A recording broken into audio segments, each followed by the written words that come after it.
ਪੰਜਾਬ ਲਈ 15 ਸਤੰਬਰ 2016 ਦਾ ਦਿਨ ਕਈ ਮਾਇਨਿਆਂ ਵਿੱਚ ਇੱਕ ਇਤਿਹਾਸਿਕ ਦਿਨ ਸੀ। ਪੰਜਾਬ ਦੀ ਧਰਤੀ ਤੇ ਦੂਜੇ ਹਵਾਈ ਅੱਡੇ ਤੋਂ ਨਾ ਸਿਰਫ ਕੌਮਾਂਤਰੀ ਪਰਵਾਜ਼ਾਂ ਦੀ ਸ਼ੁਰੂਆਤ ਹੋਈ, ਬਲਕਿ ਪੰਜਾਬ ਅਤੇ ਸੰਯੁਕਤ ਅਰਬ ਅਮੀਰਾਤ ਦੇ ਤਜਾਰਤੀ ਰਿਸ਼ਤਿਆਂ ਨੂੰ ਵੀ ਇੱਕ ਨਵੀਂ ਮਜ਼ਬੂਤੀ ਮਿਲੀ।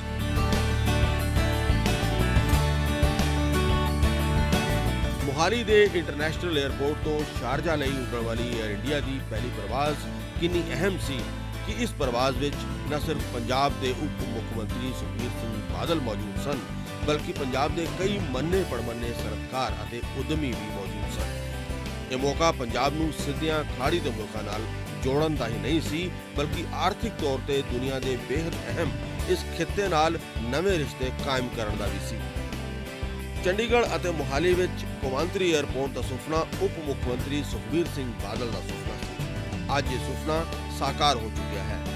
ਮੋਹਾਲੀ ਇੰਟਰਨੈਸ਼ਨਲ 에ਅਰਪੋਰਟ ਤੋਂ ਸ਼ਾਰਜਾ ਲਈ ਫਲਾਈਟਸ ਸ਼ੁਰੂ ਹੋ ਚੁੱਕੀਆਂ ਨੇ ਤੇ ਛੇਤੀ ਹੀ ਦੁਬਈ ਅਤੇ ਹੋਰਨਾਂ ਡੈਸਟੀਨੇਸ਼ਨਸ ਲਈ ਫਲਾਈਟਸ ਸ਼ੁਰੂ ਹੋਣ ਵਾਲੀਆਂ ਨੇ। ਕੌਮਾਂਤਰੀ ਫਲਾਈਟਸ ਸ਼ੁਰੂ ਹੋਣ ਦੀ ਖੁਸ਼ੀ ਇਸ ਪੂਰੇ ਇਲਾਕੇ ਦੇ ਵਸਨੀਕਾਂ ਦੇ ਚਿਹਰੇ ਤੇ ਵੇਖੀ ਜਾ ਸਕਦੀ ਹੈ।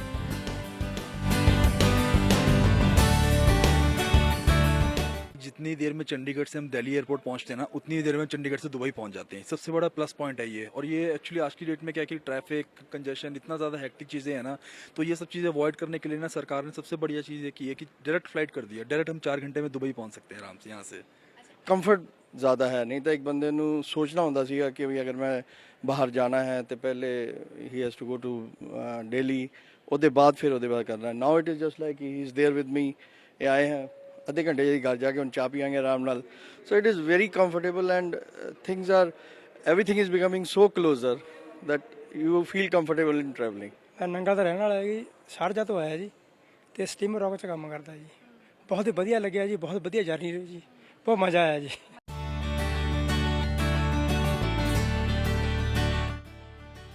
ਮੋਹਾਲੀ ਇੰਟਰਨੈਸ਼ਨਲ 에ਅਰਪੋਰਟ ਤੋਂ ਸ਼ੁਰੂ ਹੋਣ ਵਾਲੀਆਂ ਪਰਵਾਜ਼ਾਂ ਪੰਜਾਬ, ਹਰਿਆਣਾ, ਹਿਮਾਚਲ ਪ੍ਰਦੇਸ਼ ਅਤੇ ਜੰਮੂ ਕਸ਼ਮੀਰ ਦੇ ਵਸਨੀਕਾਂ ਨੂੰ ਸਿੱਧਾ ਵਿਦੇਸ਼ ਜਾਣ ਦਾ ਮੌਕਾ ਤਾਂ ਦੇਣਗੀਆਂ ਹੀ, ਨਾਲ ਹੀ ਇਸ ਪੂਰੇ ਖਿੱਤੇ ਵਿੱਚ ਕਾਰੋਬਾਰ ਅਤੇ ਨਿਵੇਸ਼ ਦੇ ਮੌਕਿਆਂ ਵਿੱਚ ਵੀ ਇੱਕ ਨਵੀਂ ਜਾਨ ਪਾਉਣਗੀਆਂ। ਇਹੀ ਵਜ੍ਹਾ ਰਹੀ ਕਿ ਪੰਜਾਬ ਦੇ ਉਪ ਮੁੱਖ ਮੰਤਰੀ ਸੁਖਬੀਰ ਸਿੰਘ ਬਾਦਲ ਵਿਚੇਚਾ ਤੌਰ ਤੇ UAE ਗਏ ਤੇ ਨਾਲ ਪੰਜਾਬ ਦੇ ਸਨਅਤਕਾਰਾਂ ਨੂੰ ਵੀ ਲੈ ਕੇ ਗਏ। ਦੁਬਈ ਵਿੱਚ ਇੱਕ ਬੇहद ਅਹਿਮ ਟ੍ਰੇਡ ਸੈਮੀਨਾਰ ਕਰਵਾਇਆ ਗਿਆ ਤੇ ਪੰਜਾਬ ਵਿੱਚ ਇਨਵੈਸਟਮੈਂਟ ਨੂੰ ਲੈ ਕੇ ਇੱਕ MOU ਵੀ ਸਾਈਨ ਕੀਤਾ ਗਿਆ। ਇਹ MOU Dubai the Indian business and professional council ਯਾਨੀ IBPC, Punjab bureau of investment promotion ਅਤੇ ਭਾਰਤੀ ਉਦਯੋਗ ਪਰਿਸੰਘ ਯਾਨੀ CII ਵਿੱਚ ਸਾਈਨ ਕੀਤਾ ਗਿਆ। ਇਹ ਤਿੰਨੋਂ ਪੰਜਾਬ ਅਤੇ ਸੰਯੁਕਤ ਅਮੀਰਾਤ ਦੇ ਵਿੱਚ ਤਜਾਰਤੀ ਰਿਸ਼ਤਿਆਂ ਨੂੰ ਮਜ਼ਬੂਤ ਕਰਨਗੇ ਤੇ ਨਾਲ ਹੀ ਪੰਜਾਬ ਵਿੱਚ ਇਨਵੈਸਟਮੈਂਟ ਨੂੰ ਅੱਗੇ ਵਧਾਉਣਗੇ। ਸੈਮੀਨਾਰ ਦੌਰਾਨ ਪੰਜਾਬ ਦੇ ਵਿੱਚ ਨਿਵੇਸ਼ ਕਰਨ ਵਾਲਿਆਂ ਨੂੰ ਸੱਦਾ ਦਿੰਦਿਆਂ ਹੋਇਆਂ ਉਪ ਮੁੱਖ ਮੰਤਰੀ ਸੁਖਬੀਰ ਸਿੰਘ ਬਾਦਲ ਨੇ ਕਿਹਾ ਕਿ UAE ਅਤੇ ਪੰਜਾਬ ਦੇ ਰਿਸ਼ਤੇ ਇਤਿਹਾਸਕ ਰਿਸ਼ਤੇ ਨੇ। ਉਹਨਾਂ ਨੇ ਕਿਹਾ ਕਿ UAE ਵਿੱਚ 27% ਆਬਾਦੀ ਭਾਰਤੀ ਸ਼ਹਿਰੀਆਂ ਦੀ ਹੈ ਤੇ ਇਹਨਾਂ ਵਿੱਚੋਂ ਵੱਡੀ ਗਿਣਤੀ ਪੰਜਾਬੀਆਂ ਦੀ ਹੈ। ਸੁਖਬੀਰ ਸਿੰਘ ਬਾਦਲ ਨੇ ਕਿਹਾ ਕਿ ਪੰਜਾਬ ਪੂਰੇ ਭਾਰਤ ਵਿੱਚੋਂ ਅਜਿਹਾ ਸੂਬਾ ਹੈ ਜਿੱਥੇ ਨਵਾਂ ਕਾਰੋਬਾਰ ਸਥਾਪਿਤ ਕਰਨਾ ਸਭ ਤੋਂ ਆਸਾਨ ਹੈ। ਸਿਰਫ 20 ਦਿਨਾਂ ਦੇ ਅੰਦਰ ਸਾਰੀਆਂ ਕਲੀਅਰੈਂਸਸ ਕਰ ਦਿੱਤੀਆਂ ਜਾਂਦੀਆਂ ਨੇ।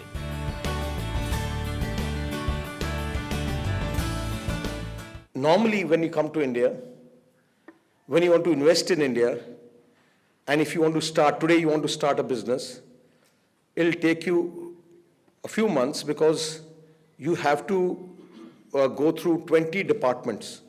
Like you have to go to environment department, pollution department, town planning department, electricity department. There are 20 departments, 23 departments. So one day I was sitting with my team of officers and I was discussing, I said, people have to go to 23 departments. Why should they go to 23 departments? Why can't we create one department which has the powers of all 23 departments? So initially it was a very bizarre idea. Can you imagine taking power from 23 departments and the officers and putting in the hands of one person? Initially everyone thought it can't be done. I said, why not? And we took a decision, passed a law, created one department known as Invest Punjab, where our slogan of the department is, one office, one CEO, one email, and 1 month for all clearance. You don't have to go to, you have to give just one application to my One Invest Punjab department. You can even email the application to them. And before 1 month, you'll get a letter from that department only, giving you clearance of everything. So you can just start your business 1 month. And I think that has been so successful that Government of India and has declared our state as the best state in doing ease of starting a new business.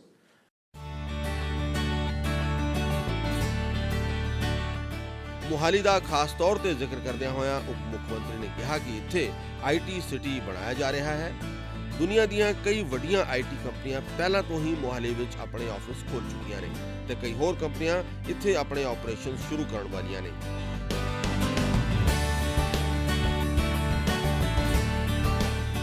We are in a big way concentrating on IT sector. Now, we started late, but nevertheless, we are trying to make up in a very big way. Now, top IT companies have moved into Mohali. Another 2 to 3 years, we will be the biggest North India hub of IT sector. And that is going to be the biggest job creator for our state. We have got a good incentive policy, which Mr. Tiwari will, I think, showcase to you after I sit down, where if you look at it, incentives are such that from the incentives your investment comes out on its own. You don't have to, the profits are separate of your company, but the incentives we are giving enables you to earn all your capital which you have put in over the next 7 to 8 years, which is a very attractive incentives we offer to our people who come and invest in our state. Invest Punjab ਦੇ CEO Anirudh Tiwari ਨੇ ਇਸ ਮੌਕੇ ਤੇ ਦੱਸਿਆ ਕਿ ਲੁਧਿਆਣਾ ਦੇ ਨੇੜੇ high-tech cycle ਵੈਲੀ ਦਾ ਨਿਰਮਾਣ ਕੀਤਾ ਜਾ ਰਿਹਾ ਹੈ ਤੇ ਇਸ ਦੇ ਨਾਲ ਰਾਜਪੁਰਾ ਦੇ ਕੋਲ 200 ਏਕੜ ਜ਼ਮੀਨ ਵਿੱਚ ਮੈਨੂਫੈਕਚਰਿੰਗ ਕਲਸਟਰ ਵਿਕਸਿਤ ਕੀਤਾ ਜਾ ਰਿਹਾ ਹੈ। We are already in the process of setting up a huge and a very state-of-the-art logistics infrastructure to support that market that is going to open up for us. And if you are going to be in Punjab, I must tell you that you would be in a position to access the entire Central Asian markets. If you are running an industry, you do not have inspectors visiting you from the electricity department, from the industry department, from the factories, from the labor. Everything is being done away with. Trust me, we will welcome you with open arms, and we would appoint a dedicated relationship manager, as you have whenever you go to a Citibank or a Standard Chartered. We have dedicated relationship managers who look after you, who make sure that you just ease into setting up of your project.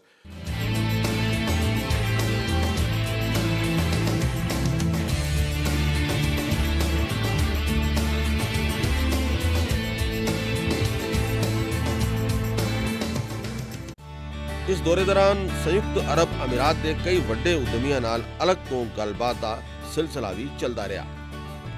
ਇਹਨਾਂ ਉਦਮੀਆਂ ਨੇ chemicals, tourism, transport ਅਤੇ infrastructure ਵਰਗੇ ਖੇਤਰਾਂ ਵਿੱਚ ਨਿਵੇਸ਼ ਕਰਨ ਦੀ ਇੱਛਾ ਪ੍ਰਗਟ ਕੀਤੀ। ਇਹ ਜੋ ਇਨਵੈਸਟਰ ਸਮਿਟ ਅੱਜ ਦੁਬਈ 'ਚ ਹੋਇਆ ਕਾਫੀ ਸਫਲ ਰਿਹਾ ਕਿਉਂਕਿ ਵੱਖ-ਵੱਖ ਕਾਰੋਬਾਰੀ ਜਿਹੜੇ ਨੇ ਉਹਨਾਂ ਨੇ ਇਹਦੇ ਵਿੱਚ ਭਾਗ ਲਿਆ ਹੈ ਤੇ ਉਹਨਾਂ ਨੇ ਪੰਜਾਬ ਦੇ ਵਿੱਚ ਇਨਵੈਸਟ ਕਰਨ ਦੀ ਇੱਛਾ ਜ਼ਾਹਰ ਕੀਤੀ ਹੈ ਤੇ ਖਾਸ ਤੌਰ ਤੇ ਜਿਹੜੀਆਂ ਫਲਾਈਟ ਸ਼ੁਰੂ ਹੋਈਆਂ ਇਹਦੇ ਨਾਲ ਮੈਂ ਦੇਖਿਆ ਕਾਫੀ ਉਤਸ਼ਾਹ ਹੈ ਇੱਥੋਂ ਦੇ ਇੰਡਸਟਰੀਅਲਿਸਟ 'ਚ। ਉਹ ਪੰਜਾਬ ਦੇ ਨਾਲ ਹੋਰ ਸੰਬੰਧ ਨੇ ਜਿਹੜੇ ਉਹ ਗੂੜੇ ਕਰਨਾ ਚਾਹੁੰਦੇ ਨੇ ਉੱਥੇ ਇਨਵੈਸਟ ਕਰਕੇ ਤੇ ਕਈ ਜਿਹੜੀਆਂ ਕੰਪਨੀਆਂ ਨੇ ਉਹਨਾਂ ਨੇ MOU ਸਾਈਨ ਕੀਤਾ ਹੈ, ਜਿਵੇਂ ਟੂਰਿਜ਼ਮ ਦੇ ਮਸਲੇ ਨੂੰ ਲੈ ਕੇ ਲੌਜਿਸਟਿਕਸ ਦੇ ਪਾਰਕ ਤੇ ਹੋਰ ਲੌਜਿਸਟੀਕਲ ਫੈਸਿਲਿਟੀਜ਼ ਤਿਆਰ ਕਰਨ ਲਈ ਇਹ 2 MOU ਸਾਈਨ ਹੋਏ ਨੇ ਤੇ ਇਹਦੇ ਨਾਲ ਕਾਫੀ ਹੁਣ ਜਿਹੜੀ ਫਲਾਈਟ ਚਾਲੂ ਹੋਣ ਦੇ ਨਾਲ ਪੰਜਾਬ ਦੀ ਜੋ ਅਰਥਚਾਰਾ ਹੈ ਉਹਨੂੰ ਬਹੁਤ ਵੱਡਾ ਇਹਦੇ ਨਾਲ ਹੁਲਾਰਾ ਮਿਲਣ ਵਾਲਾ। ਕੁਝ ਜਿਹੜੇ ਇੰਡਸਟਰੀ ਸੀ ਉਹਨਾਂ ਦੇ ਕੋਈ ਸਵਾਲ ਵੀ ਸੀ, ਕਿਸ ਤਰ੍ਹਾਂ ਦੇ ਉਹਨਾਂ ਦੇ ਸਵਾਲ ਸੀ ਕਿ ਉਹਨਾਂ ਨੂੰ ਹੋਰ ਜਿਹੜੀਆਂ ਮੀਟਿੰਗਾਂ ਹੋਈਆਂ ਨੇ ਕਈ ਮਨ ਟੂ ਮਨ? ਦੇਖੋ ਉਹਨਾਂ ਨੇ ਯੂਜੂਅਲੀ ਪੋਲਿਸੀ ਰਿਲੇਟਡ ਤੇ ਜੋ ਸਰਕਾਰ ਕੰਮ ਕਰ ਰਹੀ ਹੈ ਇਨਫਰਾਸਟ੍ਰਕਚਰ ਦੇ ਸੰਬੰਧ 'ਚ ਉਹਨਾਂ ਦੇ ਇਸ਼ੂ ਸੀ ਤੇ ਉਹਨਾਂ ਦਾ ਪੂਰਨ ਤੌਰ ਤੇ ਸਰਕਾਰ ਨੇ ਉਹਨਾਂ ਨੂੰ ਜਿੱਥੇ ਸਾਰੇ ਜਵਾਬ ਵੀ ਦਿੱਤੇ ਉੱਥੇ ਉਹਨਾਂ ਨੇ ਉਸ ਤੋਂ ਬਾਅਦ ਭਰੋਸਾ ਵੀ ਪ੍ਰਗਟ ਕੀਤਾ ਹੈ ਵੀ ਜੋ ਵੀ ਕੁਝ ਪਿਛਲੇ ਸਮੇਂ 'ਚ ਹੋਇਆ ਅਸੀਂ ਉਹ ਤੋਂ ਕਾਫੀ ਸੰਤੁਸ਼ਟ ਹਾਂ ਤੇ ਇਹਦੇ ਨਾਲ ਹੁਣ ਜਿਹੜਾ ਪੰਜਾਬ ਦਾ ਇੱਕ ਨਵਾਂ ਜਿਹੜਾ ਸੁਨਹਿਰਾ ਦੌਰ ਹੈ ਉਹ ਸ਼ੁਰੂ ਹੋਏਗਾ। ਪੰਜਾਬ ਦੀ ਸੰਯੁਕਤ ਅਰਬ ਅਮੀਰਾਤ ਨਾਲ ਇਸ ਸਿੱਧੀ ਕਨੈਕਟੀਵਿਟੀ ਨੂੰ ਲੈ ਕੇ ਦੁਬਈ ਵਿੱਚ ਵੀ ਕਾਫੀ ਉਤਸ਼ਾਹ ਸੀ। ਇੱਥੋਂ ਦੇ ਸਨਅਤਕਾਰ ਅਤੇ ਸਰਮਾਇਆਦਾਰ ਇਸ ਨੂੰ ਇੱਕ ਵੱਡੇ ਮੌਕੇ ਦੇ ਤੌਰ ਤੇ ਵੇਖ ਰਹੇ ਨੇ। ਪੀਟੀਸੀ ਨਿਊਜ਼ ਦੇ ਨੁਮਾਇੰਦੇ ਨਾਲ ਇਸ ਬਾਰੇ ਦੁਬਈ ਵਿੱਚ ਲੰਬੇ ਸਮੇਂ ਤੋਂ ਟਰਾਂਸਪੋਰਟ ਬਿਜ਼ਨਸ ਚਲਾ ਰਹੇ ਜੋਗਿੰਦਰ ਸਿੰਘ ਸਲਾਰੀਆ ਨੇ ਗੱਲਬਾਤ ਕੀਤੀ।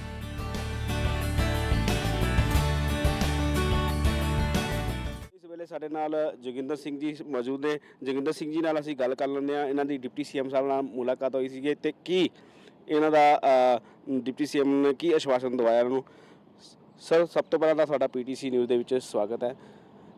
ਪਿਛਲੇ ਦਿਨਾਂ ਦੇ ਵਿੱਚ ਵਫਦ ਜਿਹੜਾ ਆਇਆ ਸੀਗਾ ਪੰਜਾਬ ਸਰਕਾਰ ਦਾ ਤੇ ਉਹਨਾਂ ਨਾਲ ਤੁਹਾਡੀ ਮੁਲਾਕਾਤ ਵੀ ਹੋਈ ਸੀਗੀ। ਕਿਸ ਤਰ੍ਹਾਂ ਦਾ ਬਿਜ਼ਨਸ ਤੁਸੀਂ ਪੰਜਾਬ ਦੇ ਵਿੱਚ ਕਰਨਾ ਚਾਹੁੰਦੇ ਹੋ? ਡਿਪਟੀ ਸੀਐਮ ਸਾਹਿਬ ਜਦੋਂ ਆਏ ਹਨ ਦੁਬਈ ਦੇ ਵਿੱਚ, ਔਰ ਅਸੀਂ ਪਹਿਲੀ ਗੱਲ ਤਾਂ ਇਹ ਹੈ ਕਿ ਉਹਨਾਂ ਦਾ ਜਿਹੜਾ ਦੁਬਈ ਆਉਣ ਦਾ ਮੇਨ ਮਕਸਦ ਸੀਗਾ ਕਿ ਜਿਹੜੀ ਫਲਾਈਟ ਚੰਡੀਗੜ੍ਹ ਤੋਂ ਚਾਲੂ ਹੋਈ ਹੈ, ਪਹਿਲੀ ਅਸੀਂ ਇਸ ਚੀਜ਼ ਦਾ ਬਹੁਤ ਜ਼ਿਆਦਾ ਦਿਲੋਂ ਧੰਨਵਾਦ ਉਹਨਾਂ ਦਾ ਕਰਨਾ ਚਾਹੁੰਦੇ ਹੈਗੇ ਹਾਂ। ਦੂਸਰੀ ਗੱਲ ਇਹ ਹੈਗੀ ਹੈ ਕਿ ਅਸੀਂ ਟਰਾਂਸਪੋਰਟ ਦਾ ਹੀ ਅੱਜ ਤੱਕ ਇੱਥੇ ਬਿਜ਼ਨਸ ਕੀਤਾ ਹੈਗਾ, ਜਿਹਦੇ ਵਿੱਚ ਸਕਸੈਸਫੁਲੀ ਅਸੀਂ ਇੱਥੇ ਕਾਮਯਾਬ ਵੀ ਹੋਏ ਹਾਂ। ਹੁਣ ਸਾਡੀ ਅਗਲੀ ਇੱਛਾ ਇੰਡੀਆ ਦੇ ਵਿੱਚ ਜਾ ਕੇ ਆਪਣੇ ਪੰਜਾਬ ਸਟੇਟ ਦੇ ਵਿੱਚ ਅਸੀਂ ਚਾਹੁੰਦੇ ਹਾਂ ਕਿ ਅਸੀਂ ਉੱਥੇ ਵੀ ਇਹ ਬਿਜ਼ਨਸ ਨੂੰ ਸ਼ੁਰੂ ਕਰੀਏ। ਔਰ ਇਸੇ ਹੀ ਪ੍ਰਤੀ ਸਾਡੀ ਡਿਪਟੀ ਸੀਐਮ ਸਾਹਿਬ ਨਾਲ ਗੱਲ ਹੋਈ ਸੀਗੀ ਸਰਦਾਰ ਸੁਖਬੀਰ ਸਿੰਘ ਬਾਦਲ ਸਾਹਿਬ ਨਾਲ, ਔਰ ਉਹਨਾਂ ਨੇ ਸਾਨੂੰ ਆਸ਼ਵਾਸਨ ਦਿੱਤਾ ਹੈਗਾ ਕਿ ਤੁਹਾਨੂੰ ਉੱਥੇ ਕਿਸੇ ਵੀ ਮੁਸ਼ਕਲ ਦਾ ਕੋਈ ਸਾਹਮਣਾ ਨਹੀਂ ਕਰਨਾ ਪਵੇਗਾ, ਕਿਉਂਕਿ ਅੱਜ ਕੱਲ੍ਹ ਬੜਾ ਸਿਸਟਮ ਆਨਲਾਈਨ ਹੋ ਗਿਆ ਹੈਗਾ ਔਰ ਇੱਕ ਹੀ ਵਿੰਡੋ 'ਤੇ ਹਰ ਚੀਜ਼ ਦਾ ਅਪਰੂਵਲ ਮਿਲਦੇ ਪੂਰੇ ਉਹਨਾਂ ਨੇ ਸਾਨੂੰ ਸੰਕੇਤ ਦਿੱਤੇ ਹਨ ਕਿ ਕੋਈ ਵੀ ਕਿਸੇ ਕਿਸਮ ਦੀ ਮੁਸ਼ਕਲ ਪੇਸ਼ ਉੱਥੇ ਨਹੀਂ ਆਏਗੀ। ਇਹ ਉਹਨਾਂ ਨੇ ਸਾਨੂੰ ਆਸ਼ਵਾਸਨ ਦਿੱਤਾ ਹੈਗਾ। ਪਹਿਲ ਇੰਟਰਨੈਸ਼ਨਲ ਦੀ ਅਗਰ ਤੁਹਾਡੀ ਗੱਲ ਕਰੀਏ ਤਾਂ ਤੁਹਾਡਾ ਇੱਥੇ ਕਿਸ ਤਰ੍ਹਾਂ ਦਾ ਬਿਜ਼ਨਸ ਹੈ ਤੇ ਤੁਸੀਂ ਪੰਜਾਬ ਦੇ ਵਿੱਚ ਕਿਸ ਤਰ੍ਹਾਂ ਦਾ ਬਿਜ਼ਨਸ ਕਰਨਾ ਚਾਹੁੰਦੇ ਹੋ? ਦੇਖੋ, ਹੁਣ ਬੜੀ ਹੀ ਜ਼ੋਰਾਂ ਸ਼ੋਰਾਂ ਦੇ ਨਾਲ ਹਰ ਸਾਈਡ ਤੇ ਇਨਫਰਾਸਟ੍ਰਕਚਰ ਨੂੰ ਜ਼ੋਰ ਦਿੱਤਾ ਜਾ ਰਿਹਾ ਹੈਗਾ ਕਿ ਜਿਹੜਾ ਕਿ ਉਹ ਬਿਨਾਂ ਟਰਾਂਸਪੋਰਟ ਤੋਂ ਪੂਰਾ ਨਹੀਂ ਹੋ ਸਕਦਾ ਹੈਗਾ। ਤਾਂ ਸਾਡੀ ਇਹ ਕੋਸ਼ਿਸ਼ ਰਹੇਗੀ ਇਨ ਫਿਊਚਰ ਦੇ ਵਿੱਚ ਕਿ ਅਸੀਂ ਪੰਜਾਬ ਦੇ ਵਿੱਚ ਜੋ heavy lift and heavy equipment ਦੀ ਪੂਰਾ ਸਹਿਯੋਗ ਦੇ ਸਕੀਏ। ਜੋ ਇੰਟਰਚੇਂਜ ਹੈਗੇ ਆ, ਜੋ ਬ੍ਰਿਜ ਹੈਗੇ ਆ, ਜੋ ਵੀ ਇਨਫਰਾਸਟ੍ਰਕਚਰ ਹੈਗਾ ਪੰਜਾਬ ਦਾ, ਜਿੱਥੇ ਵੀ ਟਰਾਂਸਪੋਰਟ ਦੀ ਜ਼ਰੂਰਤ ਹੈਗੀ ਆ ਉਹਨੂੰ ਜਾ ਕੇ ਅਸੀਂ ਪੂਰਾ ਕਰ ਸਕੀਏ, ਤਾਂ ਜੋ ਅਸੀਂ ਵੀ ਆਪਣਾ ਸਹਿਯੋਗ ਦੇ ਕੇ ਪੰਜਾਬ ਨੂੰ ਖੁਸ਼ਹਾਲ ਬਣਾ ਸਕੀਏ। ਇਹ ਸਾਡੀ ਆਪਣੀ ਦਿਲ ਦੀ ਤਮੰਨਾ ਹੈ। ਜੋਗਿੰਦਰ ਜੀ, ਮੈਂ ਤੁਹਾਡੇ ਤੋਂ ਇਹ ਵੀ ਜਾਣਨਾ ਚਾਹਾਂਗਾ ਕਿ ਜਿਵੇਂ ਕਿ ਹੁਣ ਮੋਹਾਲੀ ਇੰਟਰਨੈਸ਼ਨਲ 에ਅਰਪੋਰਟ ਆ ਜਿਹੜਾ, ਉੱਥੋਂ ਜਿਹੜੀਆਂ ਇੰਟਰਨੈਸ਼ਨਲ ਫਲਾਈਟਸ ਜਿਹੜੀਆਂ ਸ਼ੁਰੂ ਹੋ ਗਈਆਂ ਤੇ ਬਿਜ਼ਨਸਮੈਨ ਨੂੰ ਖਾਸ ਕਰਕੇ ਜਿਸ ਤਰ੍ਹਾਂ ਤੁਸੀਂ ਇੱਥੇ ਬਿਜ਼ਨਸ ਕਰਦੇ ਹੋ ਦੁਬਈ ਦੇ ਵਿੱਚ, ਕਿੰਨੀਆਂ ਦਿੱਕਤਾਂ ਤਾਂ ਪਹਿਲਾਂ ਹੁੰਦੀਆਂ ਸੀਗੀਆਂ ਤੇ ਹੁਣ ਇਹਦੇ ਨਾਲ ਕਿੰਨਾ ਕੁ ਜਿਹੜਾ ਫਾਇਦਾ ਪੰਜਾਬ ਨੂੰ ਹੋਏਗਾ ਫਲਾਈਟਾਂ ਜਿਹੜੀਆਂ ਚੱਲਣ ਨਾਲ, ਕਿਉਂਕਿ ਪੰਜਾਬ ਦੇ ਵਿੱਚ ਹੁਣ ਦੂਸਰਾ ਸੂਬੇ ਦੇ ਵਿੱਚ 2 ਇੰਟਰਨੈਸ਼ਨਲ 에ਅਰਪੋਰਟ ਹੋ ਗਏ ਨੇ ਜੀ। ਦੇਖੋ ਜੀ, ਇਹ ਬਹੁਤ ਹੀ ਤੁਸੀਂ ਪਤੇ ਦੀ ਗੱਲ ਕਹਿ ਰਹੇ ਹੋ ਔਰ ਇਹ ਬਹੁਤ ਹੀ ਦੇਰ ਤੋਂ ਪੰਜਾਬੀਆਂ ਦੇ ਲਈ ਔਰ ਖਾਸ ਕਰਕੇ ਜਿਹੜੇ ਕਿ ਦੁਬਈ ਦੇ ਵਿੱਚ ਰਹਿੰਦੇ ਪੰਜਾਬੀ ਹਨ ਔਰ ਬਿਜ਼ਨਸਮੈਨ ਹਨ, ਉਹਨਾਂ ਦੇ ਲਈ ਇਹ ਇੱਕ ਬਹੁਤ ਹੀ ਵੱਡਾ ਸਫਲ ਕਦਮ ਜੋ ਕਿ ਪੰਜਾਬ ਸਰਕਾਰ ਨੇ ਚੁੱਕਿਆ, ਸਰਦਾਰ ਸੁਖਬੀਰ ਸਿੰਘ ਬਾਦਲ ਸਾਹਿਬ ਉਹਨਾਂ ਨੇ, ਤੇ ਅਸੀਂ ਇਹਦਾ ਤਹਿ ਦਿਲੋਂ ਉਹਨਾਂ ਦਾ ਧੰਨਵਾਦ ਕਰਦੇ ਹੈਗੇ ਹਾਂ। ਔਰ ਇਹ ਬਿਜ਼ਨਸਮੈਨ ਲਈ ਸਭ ਤੋਂ ਅੱਛਾ ਇਹ ਹੈ ਕਿ ਅਸੀਂ ਇੱਕ ਹੀ ਦਿਨ ਦੇ ਵਿੱਚ ਜਾ ਕੇ ਆਪਣੀ ਮੀਟਿੰਗ ਅਟੈਂਡ ਕਰਕੇ ਜੋ ਵੀ ਕਾਰੋਬਾਰ ਹੈ ਕਰਕੇ ਅਸੀਂ ਵਾਪਸ ਆ ਸਕਨੇ ਹਾਂ। ਔਰ ਦੂਸਰਾ ਇਹ ਹੈ ਕਿ ਸਾਨੂੰ ਕਿਸੇ ਵੀ ਕਿਸਮ ਦਾ ਹੁਣ ਇੰਤਜ਼ਾਰੀ ਨਹੀਂ ਹੈ ਕਿ ਅਸੀਂ ਪਹਿਲਾਂ ਦੁਨੀਆ ਦਾ ਇਹੋ ਹੁੰਦਾ ਸੀਗਾ ਪੰਜਾਬੀਆਂ ਦਾ ਕਿ ਇੱਥੋਂ ਕਈਆਂ ਨੇ ਜੋ ਚੰਡੀਗੜ੍ਹ ਸਾਈਡ ਤੇ ਜਿਹੜੇ ਪੰਜਾਬੀ ਭਰਾ ਸਨ ਉਹਨਾਂ ਨੂੰ ਦਿੱਲੀ ਜਾਣਾ ਪੈਂਦਾ ਸੀ 4-5 ਘੰਟੇ, ਫਿਰ ਅੱਗੇ ਜਾ ਕੇ ਬਾਦਰੇਸ਼ਨ ਹੁੰਦੀ ਸੀ, ਉਹ ਉਹਨਾਂ ਦੀ ਖਤਮ ਹੋ ਗਈ ਹੈ।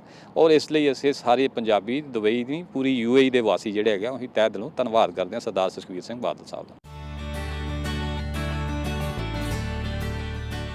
ਪੀਟੀਸੀ ਨਿਊਜ਼ ਨਾਲ ਗੱਲਬਾਤ ਦੇ ਦੌਰਾਨ Indian business and professional council ਦੇ ਪ੍ਰਧਾਨ ਕੁਲਵੰਤ ਸਿੰਘ ਨੇ ਕਿਹਾ ਕਿ ਸ਼ਾਰਜਾ ਅਤੇ ਮੋਹਾਲੀ ਵਿੱਚ ਸਿੱਧਾ ਰਾਬਤਾ ਹੋਣ ਤੋਂ ਬਾਅਦ ਖਾੜੀ ਅਤੇ ਪੰਜਾਬ ਦੇ ਰਿਸ਼ਤੇ ਹੋਰ ਗੂੜ੍ਹੇ ਹੋਣਗੇ।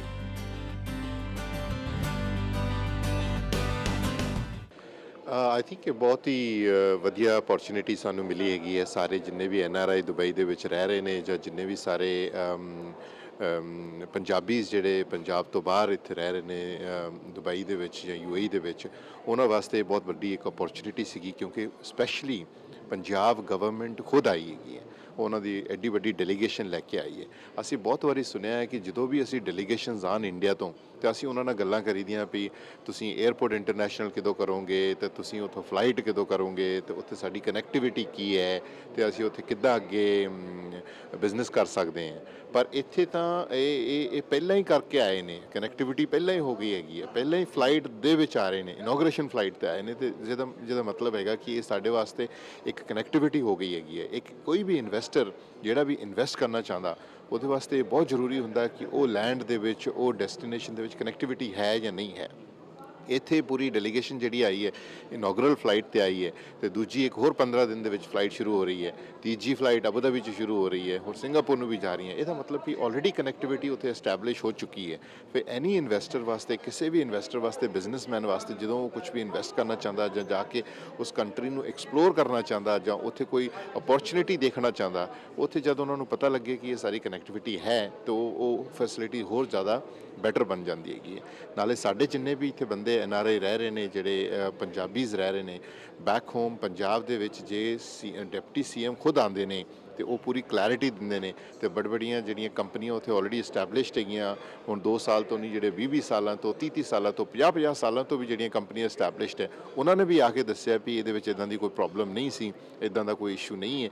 ਜਿਹੜੀ ਇਹ ਕੋਈ ਅਫਵਾਹ ਫੈਲਾਉਂਦੇ ਨੇ ਜਾਂ ਜਿਹੜੀਆਂ ਗਲਤ ਰੂਮਰਸ ਹੁੰਦੀਆਂ ਨੇ ਗਲੋਬਲੀ ਕਿ ਪੰਜਾਬ ਦੇ ਵਿੱਚ ਟੈਰਰਿਜ਼ਮ ਹੈ ਜਾਂ ਉੱਥੇ ਬਿਜ਼ਨਸ ਕਰਨਾ ਬੜਾ ਡਿਫਿਕਲਟ ਹੈ, ਤੇ ਜਾਂ ਉੱਥੇ ਪਾਵਰ ਕੱਟਸ ਬਹੁਤ ਹੁੰਦੇ ਨੇ, ਇਹ ਸਾਰੀਆਂ ਚੀਜ਼ਾਂ ਜਦੋਂ ਇੱਦਾਂ ਦੀਆਂ ਡੈਲੀਗੇਸ਼ਨ ਆਉਂਦੀਆਂ ਤੇ ਉਹ ਜਦੋਂ ਸਾਨੂੰ ਦੱਸਦੀਆਂ ਹੈਗੀਆਂ, ਸਾਡੇ ਬਿਜ਼ਨਸ ਕਮਿਊਨਿਟੀ ਨੂੰ ਮੀਟ ਕਰਦੀਆਂ, ਮਿਲਦੀਆਂ ਉਹਨਾਂ ਨਾਲ ਗੱਲਬਾਤ ਕਰਦੀਆਂ, ਉਹਨਾਂ ਦੇ ਨਾਲ ਇੰਟਰੈਕਟ ਕਰਦੀਆਂ, ਤੇ ਜਦੋਂ ਇਹ ਸਾਰਾ ਦੱਸਦੇ ਨੇ ਤੇ ਉੱਥੇ ਇਹ ਸਾਰੀਆਂ ਚੀਜ਼ਾਂ ਕਲੀਅਰ ਹੋ ਜਾਂਦੀਆਂ। ਇਹ ਇੱਕ ਬਹੁਤ ਵੱਡਾ ਕਲੀਅਰ ਮੈਸੇਜ ਸੀਗਾ ਡੈਲੀਗੇਸ਼ਨ ਵੱਲੋਂ ਕਿ ਅਸੀਂ ਪੰਜਾਬ ਇੱਕ ਸੇਫ ਕੰਟਰੀ ਹੈਗੀ ਹੈ, ਇੱਕ ਸੇਫ ਸਟੇਟ ਹੈਗੀ ਹੈ, ਇੱਕ ਸੇਫ ਲੈਂਡ ਹੈਗੀ ਹੈ, ਜਿੱਥੇ ਇਨਵੈਸਟਰਸ ਨੂੰ ਕਦੀ ਕੋਈ ਪ੍ਰੋਬਲਮ ਨਹੀਂ ਹੋਏਗੀ, ਨਾ ਇਲੈਕਟ੍ਰਿਸਿਟੀ ਦੀ, ਨਾ ਪਾਵਰ ਕੱਟਸ ਦੀ, ਨਾ ਸੇਫਟੀ ਐਂਡ ਸਿਕਿਉਰਿਟੀ ਦੀ। ਤਾਂ ਇਹ ਸਾਡੇ ਵਾਸਤੇ ਬਹੁਤ ਇੰਪੋਰਟੈਂਟ ਹੈ। ਜਦੋਂ ਇੱਕ ਹੈਡ ਆਫ ਦ ਸਟੇਟ ਆ ਕੇ ਖੁਦ ਇਹ ਚੀਜ਼ਾਂ ਸਾਨੂੰ ਪ੍ਰੈਜ਼ੈਂਟ ਕਰਦਾ ਹੈਗਾ, ਤਾਂ ਆਈ ਥਿੰਕ ਸਾਡਾ ਕੌਨਫੀਡੈਂਸ ਜਿਹੜਾ ਇਨਵੈਸਟਰਸ ਦਾ ਹੋਰ ਵੱਧ ਜਾਂਦਾ ਹੈ। ਅੱਜ ਜਿਹੜਾ ਪੰਜਾਬ ਸਰਕਾਰ ਦੇ ਨਾਲ MOU ਸਾਈਨ ਹੋਇਆ, ਕੀ ਉਹ MOU ਸਾਈਨ ਹੋਇਆ ਉਹਦੇ ਬਾਰੇ? ਇਹ ਇੱਕ MOU ਬਹੁਤ ਜ਼ਰੂਰੀ ਸੀਗਾ ਸਾਡੇ ਵਾਸਤੇ, ਕਿਉਂਕਿ ਇੱਕ memorandum of understanding between CII and the invest Punjab and the Indian business council, ਇਹਨਾਂ ਦੇ ਵਿੱਚ ਅਸੀਂ ਇਹ MOU ਸਾਈਨ ਕੀਤਾ ਕਿ ਕਦੀ ਵੀ ਉਹਨਾਂ ਦੀ ਕੋਈ ਡੈਲੀਗੇਸ਼ਨ ਇੱਥੇ ਆ ਰਹੀ ਹੈ ਜਾਂ ਸਾਡੀ ਡੈਲੀਗੇਸ਼ਨ ਇੱਥੋਂ ਉੱਥੇ ਜਾ ਰਹੀ ਹੈ, ਉਹਨੂੰ ਫੈਸਿਲੀਟੇਟ ਕਰਨ ਵਾਸਤੇ ਇਹ ਆਫਿਸਸ ਅਵੇਲੇਬਲ ਹੋਣਗੇ, ਜਿੱਥੇ ਤੁਸੀਂ ਸਾਡੇ ਆਫਿਸ ਨੂੰ ਕੰਟੈਕਟ ਕਰੋ, ਤੁਸੀਂ ਡਾਇਰੈਕਟਲੀ ਤੁਸੀਂ CII ਦੇ ਨਾਲ ਡਾਇਰੈਕਟਲੀ ਗੱਲ ਕਰ ਸਕਦੇ ਹੈ। Then CII will help us to talk to invest Punjab department. So ਇਹਦੇ ਵਿੱਚ ਜਿਹੜੀ ਪ੍ਰੋਸੈਸ ਹੈ ਉਹ ਬਹੁਤ ਇੱਕ ਸੌਖੀ ਹੋ ਜਾਏਗੀ, ਪ੍ਰੋਸੈਸ ਜਿਹੜੀ ਹੈ ਬਹੁਤ ਈਜ਼ੀ ਹੋ ਜਾਏਗੀ, ਐਂਡ ਇਟ ਵਿਲ ਬੀ ਕੁਇਕਰ। ਕਿ ਕਿਸੇ ਵੀ ਬੰਦੇ ਨੇ ਡਾਇਰੈਕਟ ਇਨਫੋਰਮੇਸ਼ਨ ਚਾਹੀਦੀ ਹੈ, ਜਿਹਨੂੰ ਇਮੀਡੀਏਟ ਇਨਫੋਰਮੇਸ਼ਨ ਚਾਹੀਦੀ ਹੈ ਆਪਣੀ ਇਨਵੈਸਟਮੈਂਟ ਦੇ ਬਾਰੇ, ਇਹ ਡਿਪਾਰਟਮੈਂਟਸ ਉਹਨਾਂ ਨੂੰ ਹੈਲਪ ਕਰਨਗੇ, ਤੇ ਇਹ MOU ਦੇ ਬੇਸਿਸ ਤੇ ਅਸੀਂ ਹੋਰ ਜ਼ਿਆਦਾ ਕਲੋਜ਼ ਆ ਜਾਵਾਂਗੇ, ਅਸੀਂ ਹੋਰ ਜ਼ਿਆਦਾ ਕਨੈਕਟਡ ਹੋ ਜਾਵਾਂਗੇ। ਪੰਜਾਬ ਅਤੇ ਖਾੜੀ ਵਿੱਚ ਸਿੱਧੀ ਪ੍ਰਵਾਜ਼ ਕਿੰਨੀ ਅਹਿਮੀਅਤ ਰੱਖਦੀ ਹੈ, ਇਹ ਨਜ਼ਾਰਾ ਉਸ ਦੀ ਸਹੀ ਤੌਰ ਤੇ ਤਰਜਮਾਨੀ ਕਰਦਾ ਹੈ। ਸ਼ਾਰਜਾ ਪਹੁੰਚਣ ਤੇ 에ਅਰ ਇੰਡੀਆ ਦੇ ਇਸ ਜਹਾਜ਼ ਦਾ ਇਸਤਕਬਾਲ ਇਸ ਖਾਸ ਤਰ੍ਹਾਂ ਦੀ ਸਲਾਮੀ ਦੇ ਨਾਲ ਹੋਇਆ।